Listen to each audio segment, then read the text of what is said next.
గొప్ప అవకాశాలు వస్తే ఏమీ చేతకాని వారు కూడా ఏదో గొప్ప సాధించవచ్చు. ఏ అవకాశాలు లేనప్పుడు కూడా ఏదైనా సాధించేవాడే గొప్పవాడు. ఆత్మవిశ్వాసం లేకపోవడం అనేది క్షమించరాని నేరం. మన చరిత్రలో ఏదైనా సాధించిన గొప్ప వ్యక్తుల జీవితాలను నిశితంగా పరిశీలించండి.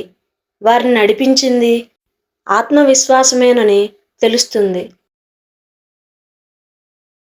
భగవంతుని పట్ల నమ్మకం లేనివాడు నాస్తికుడనేది ఒకప్పటి మాట. ఆత్మవిశ్వాసం లేనివాడు నాస్తికుడన్నది ఆధునిక మతం. ఎవరికో బానిసలా కాకుండా నువ్వే యజమానిలా పనిచేయి. నిర్విర్యామంగా పనిచేయి. బాధ్యత తీసుకో. అది నిజంగా నిన్ను యజమానిని చేస్తుంది.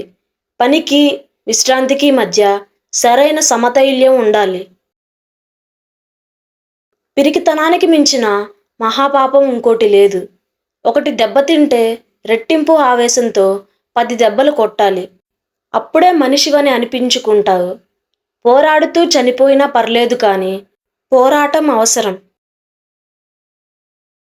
అనంత శక్తి, అపారమైన ఉత్సాహం, అమేయ సాహసం, అఖండ సహనం ఇవే మనకు కావాలి.